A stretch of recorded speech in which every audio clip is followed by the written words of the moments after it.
par exemple, Bernard Arnault, sa fortune, il ne l'a fait pas en France, il l'a fait à l'extérieur, essentiellement. Donc en fait, il paye les impôts qu'il doit payer en France, il en paye ailleurs ou pas assez, mais parce que ce sont des fortunes internationales en fait. Je suis bien d'accord, donc c'est une très bonne remarque. Il y a à la fois cette taxe exceptionnelle sur les plus riches et sur les dividendes supplémentaires des multinationales, puisque les dividendes d'ailleurs ont augmenté de 20% entre 2020 et 2021, je le rappelle.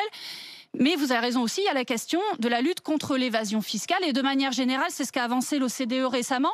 Une taxation, l'optimisation, mais là je parle même d'évasion fiscale, les deux. Mais ce que propose effectivement l'OCDE là récemment, c'est par ailleurs, et vous le pointez, une taxation globalisée, mondialisée sur les multinationales, permettant de récupérer aussi davantage sur les bénéfices des multinationales. Et ce que prône Attac, mais aussi tout un tas d'économistes spécialistes de la question, c'est d'avoir une taxation unitaire sur les multinationales, un taux de 25%, qui puisse ensuite être redistribué aux États. Effectivement, c'est une grande question qui permettrait de combattre réellement l'évasion fiscale. Vous êtes sûr que les États, on a raison de leur donner autant d'argent aux États, vu comment ils utilisent notre argent ensuite, on l'a vu pendant la pandémie. En plus, on le voit bien, à l'intérieur même de l'Europe, il y a une concurrence sur le taux d'imposition pour attirer des entreprises, donc ça marche pas, ça. Alors, non, mais c'est une bonne question. Qu'est-ce qu'on fait de cet à quoi sert l'argent public? D'abord, je rappelle que de l'autre côté de l'Atlantique, Joe Biden a, donc aux États-Unis, on a effectivement un très grand plan de relance écologique et sociale qui est absolument nécessaire aujourd'hui, ce qui n'est pas le cas en France. Enfin, pardon, mais si Joe Biden était en France, vous seriez le premier à dénoncer, on paierait moins d'impôts avec Joe Biden s'il était aujourd'hui. Alors, Joe Biden, je peux vous dire... On paye plus d'impôts avec Emmanuel Macron que Joe Biden. Pardon, hein, c'est factuel. Oui, mais aussi, hein. En l'occurrence, vous avez raison, il ne part pas du même point. Bah oui, non, mais il ne part pas du même point, mais en l'occurrence, je peux vous dire que ce qu'il a prévu sur les prochaines années n'a rien à voir avec ce qui est prévu en France. On paiera toujours plus d'impôts en France. Et par ailleurs, sur la taxe, on parlait de la taxation unitaire sur les multinationales.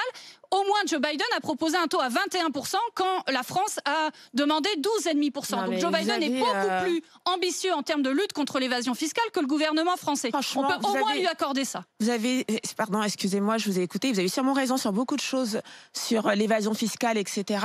Mais pour moi, vous avez des propos d'élite. Vous m'excuserez.